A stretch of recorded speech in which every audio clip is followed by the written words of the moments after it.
지혜로운 사람의 책망을 듣는 것이 우매한 자들의 노래를 듣는 것보다 나으니라. 우매한 자들의 웃음소리는 솥 밑에서 가시나무가 타는 소리 같으니 이것도 헛되니라.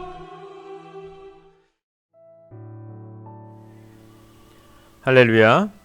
주님의 말씀을 사모하여 오늘도 하늘 양식과 함께 하시는 한 사람 한 사람을 주님의 이름으로 사랑하고 축복합니다. 성경 말씀은 거룩한 글 그라페, 말씀의 본질인 로고스, 역사하시는 말씀인 레마로 정의할 수 있습니다. 여기서 우리는 말씀을 믿음으로써 말씀이신 그리스도와 만날 수 있고, 말씀을 들음으로써 말씀이 역사한다는 사실을 깨닫게 됩니다. 즉, 말씀의 역사란 바로 들음의 역사이므로 어떻게 듣느냐가 관건입니다. 상처받은 사람은 이야기를 들어주는 이가 있을 때 치료됩니다. 듣는 것이 관계를 연결하는 고리이기 때문입니다.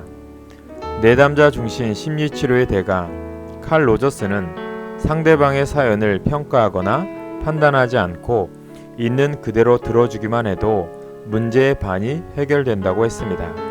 말하는 중에 상한 감정이 치료된다는 것입니다. 사람은 인정받으려는 욕구가 있기에 이야기를 들어주는 일을 필요로 합니다. 그래서 사랑은 듣기입니다.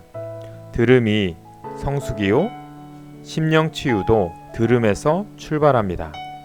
그러므로 그리스도인들에게는 말하는 능력보다 듣는 능력이 우선입니다. 그런데 듣기만 하고 행동을 취하지 않으면 안 됩니다.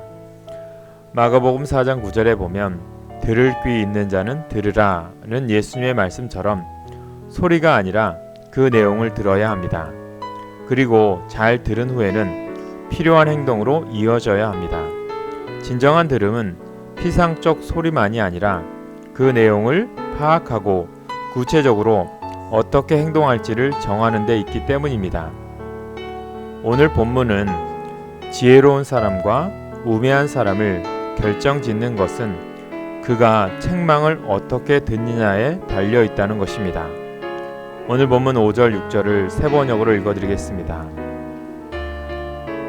지혜로운 사람의 책망을 듣는 것이 어리석은 사람의 노래를 듣는 것보다 더 낫다. 어리석은 사람의 웃음소리는 가마솥 밑에서 가시나무 타는 소리와 같다. 이 또한 헛되다.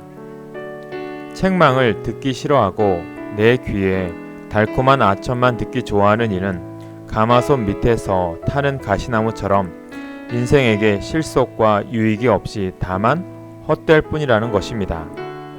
하나님의 말씀을 듣는 것이 중요합니다. 그런데 듣는다고 다 같은 들음이 아닙니다. 어떻게 듣느냐에 따라서 말씀의 역사가 달라지기 때문입니다. 그 결과 어떤 사람은 지혜로운 사람이 되고 또 어떤 사람은 우매한 사람이 됩니다. 이것을 기억하여 복잡 다단한 삶의 현장에서 진정한 말씀의 역사를 누리는 지혜로운 사람이 되시길 간절히 소망합니다. 오늘의 기도 제목입니다. 말씀을 날마다 묵상하며 그 말씀대로 행하게 하옵소서. 말씀의 사람이 되게 하옵소서. 아픈 영혼들의 치유와 회복의 역사가 일어나게 하옵소서. 기도하겠습니다. 우리를 항상 지키고 돌아보시는 주님, 세상 사람들처럼 책망을 듣기 싫어하고 아첨의 말만 듣기 좋아하는 우매자가 되지 않게 하옵소서.